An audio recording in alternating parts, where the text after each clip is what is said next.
several clergy in Russia. Was the Pope appealing for peace, or was he praying for peace? And the same applies to the Kaliningrad. Yeah, that's a good question. So what do you have to say about that, guys?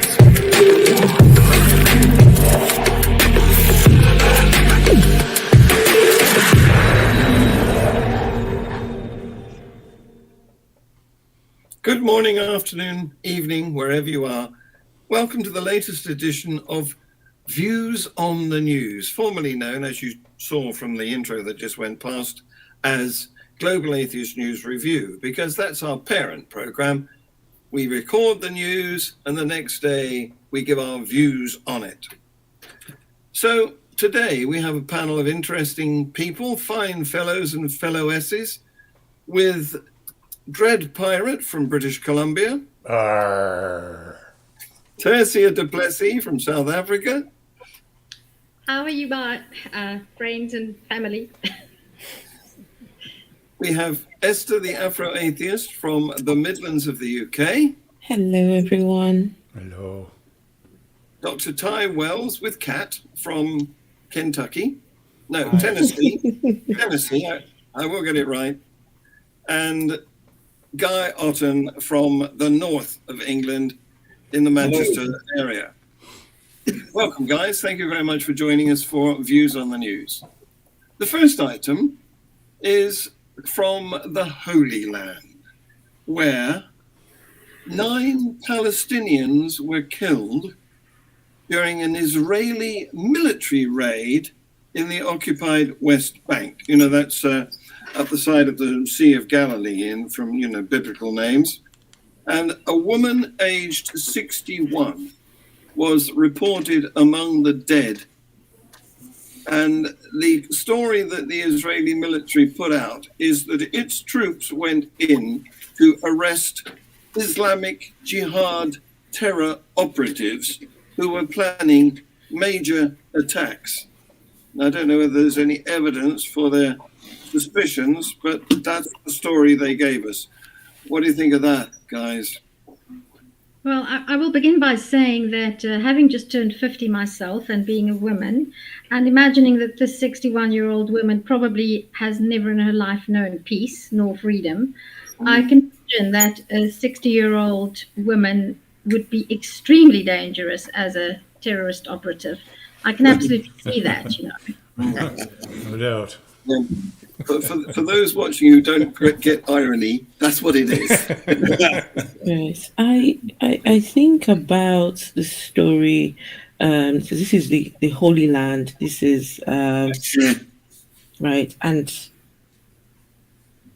you have to think about the history.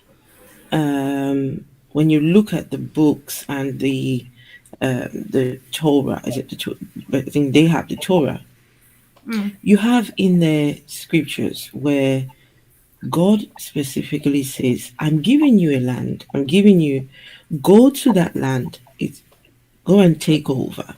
Go and fight. Kill everyone in sight. Keep the young virgins for yourself.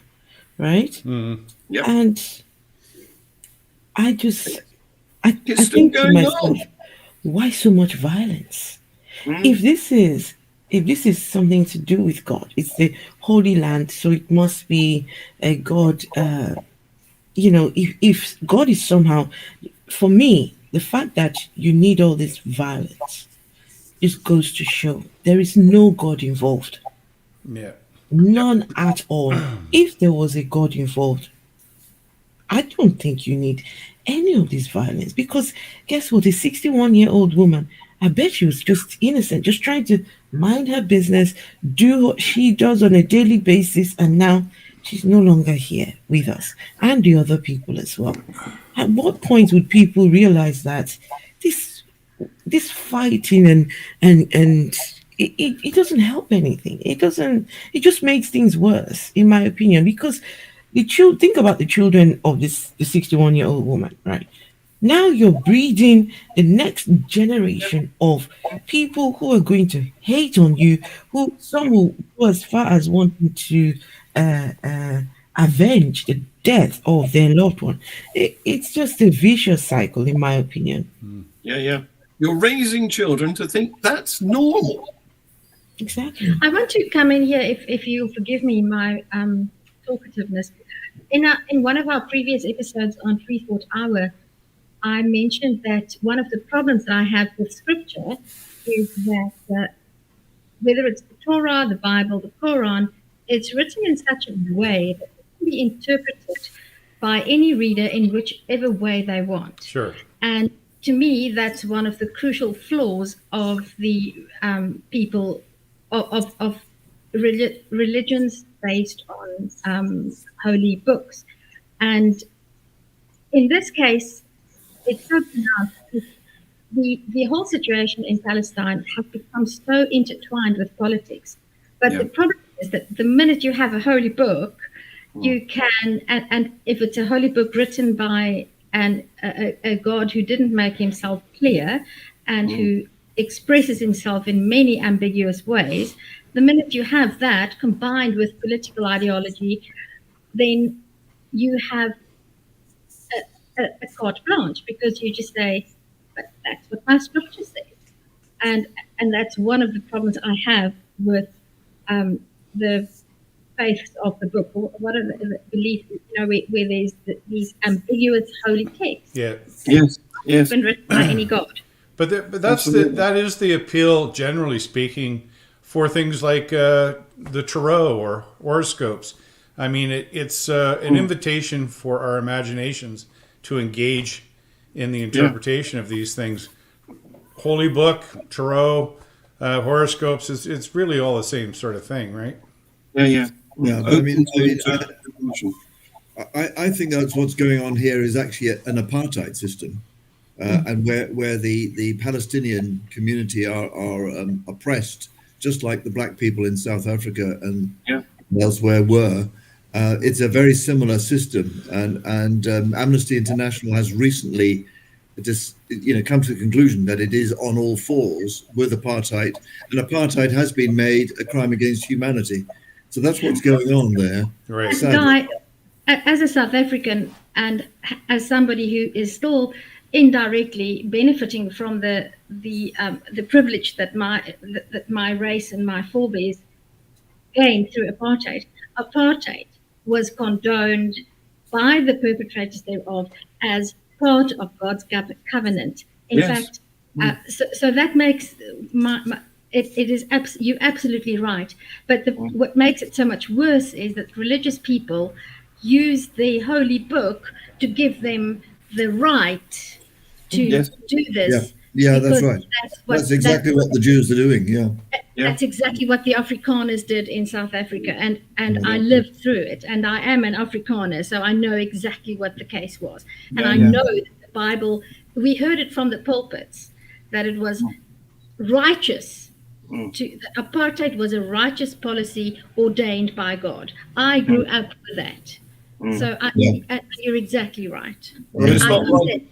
And in modernity, we exist in a world where Christians are trying to rewrite the book on their stance on homosexuality and stuff like that. So it's not righteous in my book, I'll tell you that. Staying with the West Bank. Listen to this. We were on our way to work together. This is a boy and his father. And then this happened with the soldiers. We were separated. And I only saw my father again when they brought his body to the hospital. What happened was the Israeli army's military police unit they're investigating this because the military, it was a checkpoint where the traffic was being stopped.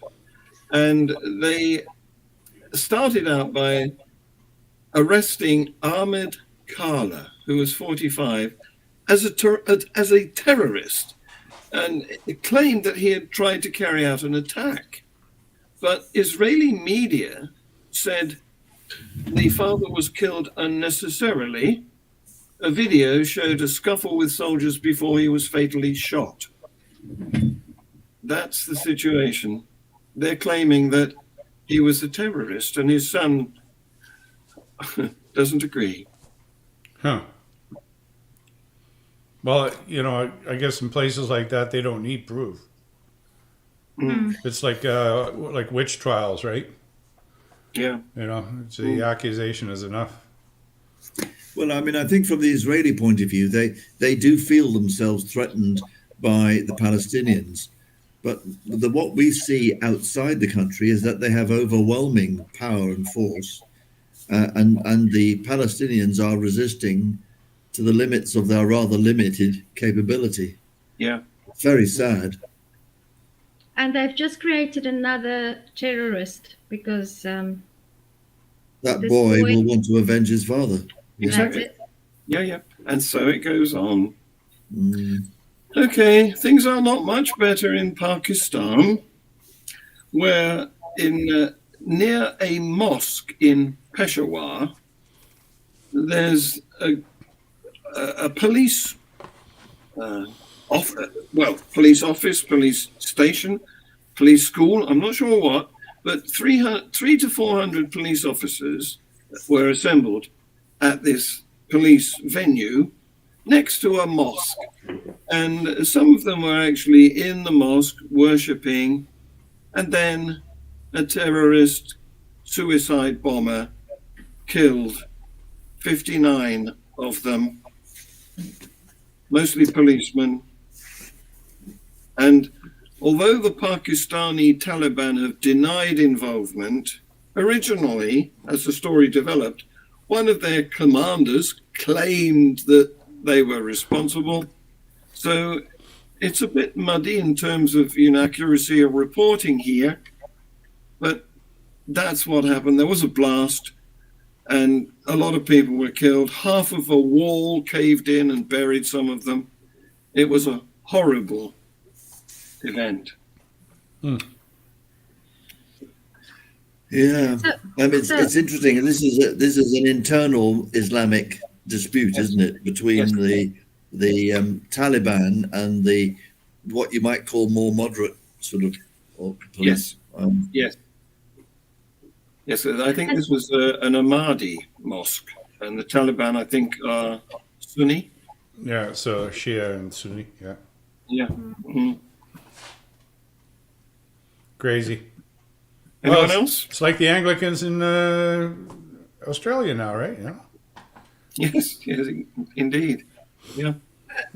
It ties in with what I said about the ambiguity of the text. The trouble with these things is that unlike when you have an organized military, you have no control over people who belong to this type of religious terrorist organizations, because any person, regardless of their mental health, can do anything because God tells them so. So you don't even have the internal controls of, say, Israeli military, or because these people are literally loose cannons, because they interpret their canon, if you catch the pun, Yes, of course. in any way that they want. Yes, to suit themselves. That's right. Well, sometimes these news stories rumble on for years when they get involved with justice systems.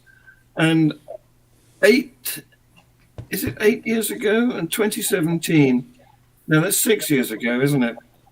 A man attacked is the only word to use, really, because he got a rented truck and drove it into 8 people on a bike path in New York City, Right. killing them.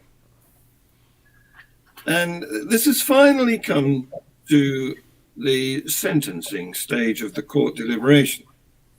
And he was sentenced to, it's come to a judgment.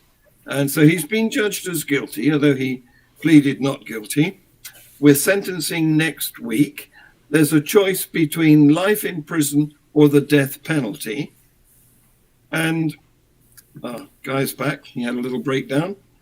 And what's happened here is that he's been accused or he's been convicted of murder in the aid of racketeering activity, assault with a dangerous weapon, a rented truck, and attempted murder in the aid of racketeering activity, provisional of material support to the ISIS, the ISIS, and violence and destruction of a motor vehicle. They've tried to throw the book at him in the expression, but there's some doubt as to what his motivation might be. And of course, the defense is claiming that he's not actually a member of ISIS and that his attack was spurred by his religious fervor to please his God and ascend to paradise in his religion, but not a terrorist act, but just a genuine wish to go up to paradise, and that's supposed to be mitigating circumstances. Meanwhile, I know it's kill all the lawyers. Yeah. Meanwhile, the prosecutor, of course, has said people who ISIS rely upon are those who are its soldiers. Of course, they're part of ISIS. This is common sense. An organization engaged in worldwide war needs its soldiers, and its soldiers are part of the group. So there you go. He's been convicted. We're going to find out next week or sometime soon what his sentence will be. It's not going to be nice. And it seems to me that the case had some question marks over it anyway. So I'm being very precocious tonight because I want to say that the most severe punishment for this person would be to keep him as alive as long as possible. Sure. So I sincerely hope that he doesn't get the death penalty. And I sincerely hope that whatever disease he gets at any stage in his life, that he is kept alive as long as possible, kept corpus mentis as long as possible, so that he knows that he's still on earth and not yet in paradise. Yeah.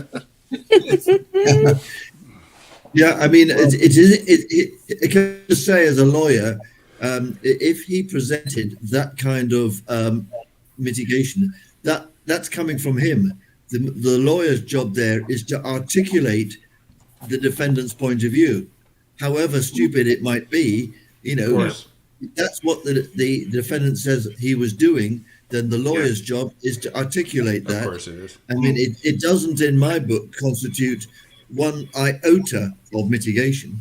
In fact, I would take the reverse point of view personally if I was sitting in judgment. Yeah. And if you were the judge, Guy, would you agree with my sentence that you are sentenced to live as long as you possibly can under any circumstances? I don't think judges have that kind of power. Keep him away from those 72 virgins, eh? Absolutely. I've got serious doubts about whether he is going to paradise, whichever version of sentence he gets. Well, I want him to know that he's not going there anytime soon. I don't believe in it, but he does, so. It's a mindset of people like these that, just bother me, because I know, Tessia, you want to keep him as long as possible, but wouldn't he just be able to pass on his skills to someone else? Oh no, he's to be kept in isolation for as long as he lives. This is a really serious, severe punishment. Isolation for the rest of his life. Yes. Well, he has God to talk to, so he won't be isolated. No, I think he should be put with a raging fundamentalist terrorist, Christian fundamentalists, and let them sort of debate the matter. That's brilliant, Guy. The lawyer in you is making my day. So here we come to the UK, to England, in fact, where at Leeds Hospital, not that far away from you, Guy, a student nurse, Mohammed Farouk, was arrested for having a homemade bomb outside the maternity ward of St. James's Hospital on the 20th of January, just a couple of weeks ago. And he's appeared at the magistrate's court accused of preparing a terrorist act. And apparently, this is a bit bizarre. Is it? Because we had one almost the same at Liverpool. Yes, was it a couple of years ago, didn't we? Yes, we did. Yeah, that was a car bomb. That one. Well, it exploded in the car before he got it delivered. Yeah. John, I'm worried if you're being a little too judgmental, because sometimes you have to put a bomb somewhere. Did you expect to put it in the refrigerator? Like, that's dangerous. Yes, yes. You don't want to be too close to it yourself, do you? No, Indeed. you have to find a nice maternity ward to drop it off with That's everybody. right. In fact, you could have danger money for even having to make the thing. Yeah. So we're being ironic, folks. Don't worry. So the thing is, he's also got previous, because on the 10th and the 18th of January, he carried out what's been described as a hostile reconnaissance of an RAF base. And apparently this was chosen because he's had online encouragement to carry out a lone wolf attack. And he assembled from instructions this homemade bomb. He bought equipment, he made it, he researched the RAF base online, and then went there to reconnaissance the target. And he ended up with it outside the hospital maternity ward, because I think he used to work there and he had some sort of grudge against the other members of the staff. Anyway, he is now in custody and he's facing a further count of possessing an imitation firearm, so with intent to cause fear. So let's follow that story and see what happens to him as the justice system gets to grip with him. Yep. Meanwhile, they used to sorry, John. go They ahead. used to try and, I remember it was going back years ago now, in college, they used to try and tell people, if you suspect any terror activities, right, to report it, even if it was nothing, even if it was just a hoax, to report it, because we could stop this person before they get to the point of actually committing these offenses.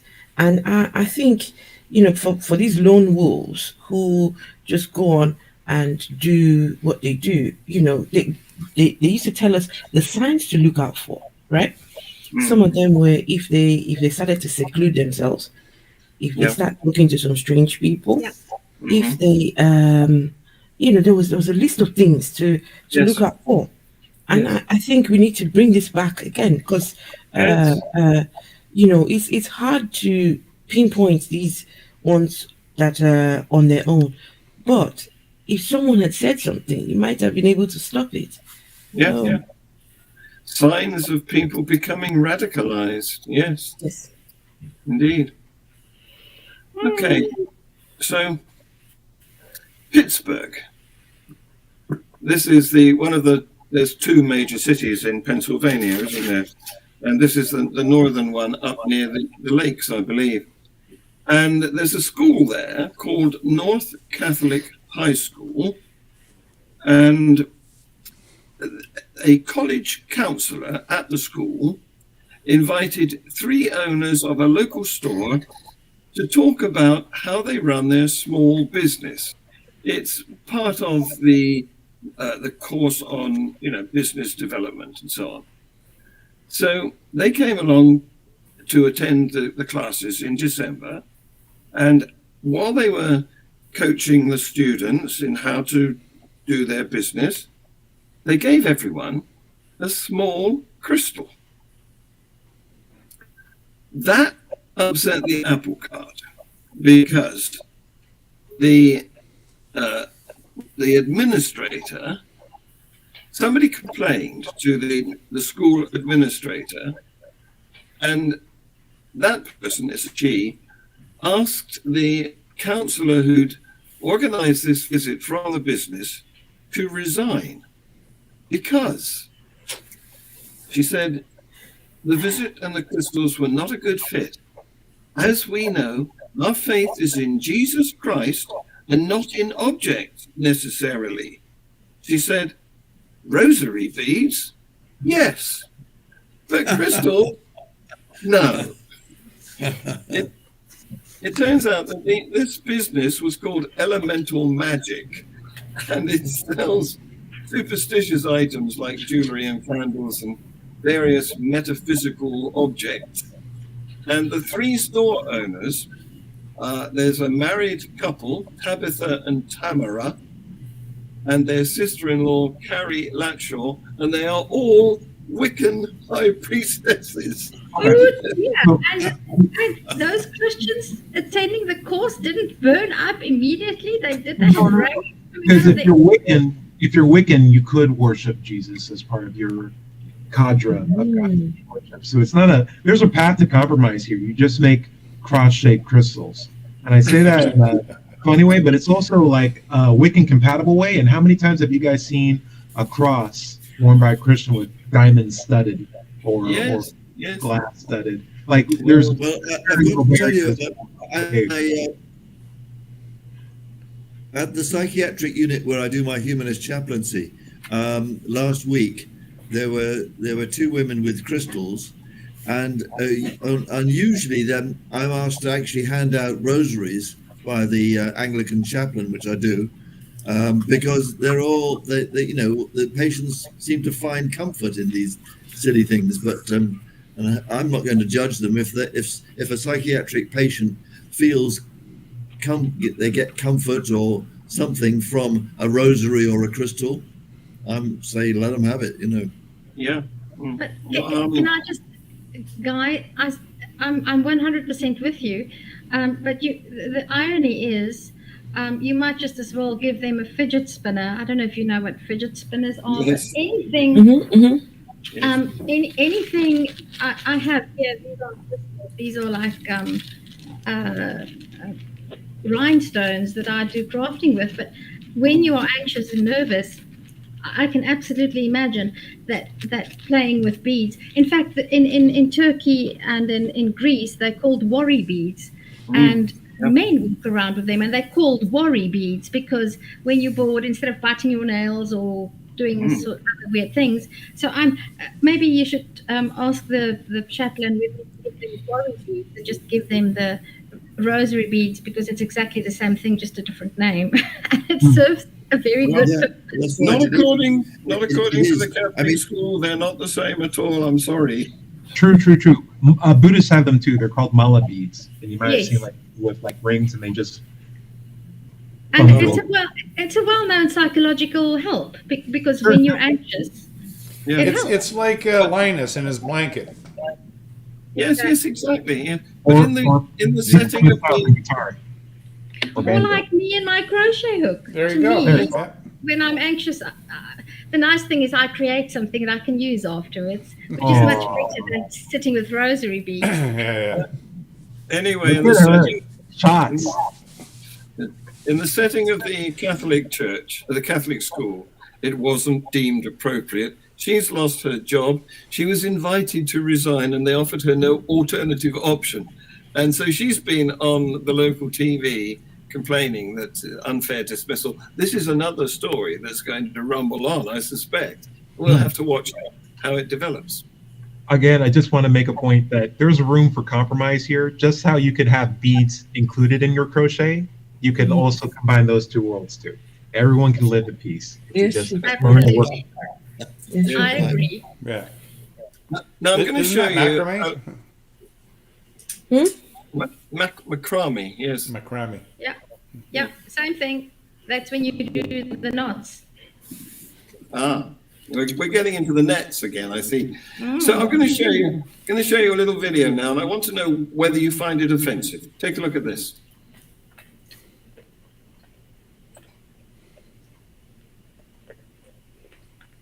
No music, I'm afraid. Yeah, no, they got arrested, right? That's beautiful. And I have to confess, I'm shocked to my core. The sight of two people dancing, it just shocks me. Yeah, the ground is sparkling. It's really beautiful. I will not That's recover. beautiful. Again, irony. That was the Freedom Tower in Tehran, apparently, in the background. And it was deemed so unsuitable. Obviously, they're lovers and they're dancing. Oh, gosh. And I can't see anything offensive about it. You know, it's not as if they're doing any rude gestures or inappropriately dressed by my standards, you know. So, but guess what? They were arrested and they have both been sentenced to 10 years and 4 months imprisonment for promoting corruption, prostitution, and propaganda. Unbelievable. I'm Just, there are no words. There are no words. That to me was beautiful. I love love. I love love. I love to see people in love and just, you know, what exactly is the problem here? They weren't, their bodies were all covered up, right? They weren't, it was just a pull in. There wasn't any kissing, there wasn't any inappropriate touching, that sort of thing, you know, but there are no words. It's a man and a woman showing in public that they're affectionate towards one another. You know, that really shouldn't be done. But on a serious note, is there any chance that two young people can appeal to the sentence? I don't know. It's in Iran, of course, so anything, you don't really have much justice, do you, available? Because if I imagine my boy or my daughter being jailed for 10 years because of that, I would. Can you imagine? I mean, their lives are over. Yeah. It's terrible. It's like being in Nazi Germany or Stalinist Russia. Yeah, It is. Absolutely. Yeah. So, ending on a lighter note, guys, this is in South Africa. Tertia, listen up. Whoop, whoop, whoop, whoop. I'm not sure whether that reaction is appropriate when you hear what the item is. This guy, he's a pastor in South Africa, and he claims to be able to heal people of their spiritual and physical problems with his farts. Yeah. That's not new, actually. Our food in South Africa is absolutely spectacular, and it has that effect on people. So I absolutely get it. If you should come and visit me, I can heal you for free. Listen, I will happily have Tertia sit on me, fart all day long. I'll take that. I'll take that. Thank you. I mean, isn't that how you get pink eye? I thought it was a brown eye. Anyway, the final twist to this is his name. He calls himself Pastor Christ Penelope, and he's at Sevenfold Holy Spirit Ministries in the Siandani village, Limpopo. So there you go. If you want to get farted on, that's the place. Well, I'm sure he's not the first one to do that. I've heard of that before. Yeah. I don't know all these ministries, but I suspect a lot of these ministries are actually sort of businesses. I beg to correct you, Guy. Not a lot of them, all of them. Yes. Yeah. Yeah. I wonder if he charges parts. No, he may not necessarily charge for the fart, but trust me, he's charging in his own cunning ways. They tell the people to give to the Lord, and you shall be blessed. Yes, that's right. Give, and it shall be given unto you. The saint in his congregation is His Holiness the Saint of Flatulentia. Maybe he'll become sainted, canonized, and he will take on the name of Saint Raspberry or something. I don't know. Saint I Raspberry. apologize on behalf of my countrymen. We're not all like that. I'm Well, I'm sorry, glad to guys. hear that. And I'm glad to hear that you're not all like that and you're available to come on shows like this, for which I thank you greatly. And I'm going to play the outro. So say goodbye. Have a good week, folks. Cheers. Bye. Thank Stay you. safe, people. Bye. Bye-bye. Several clergy. Was the Pope appealing for peace or was he praying for peace? And the same applies to the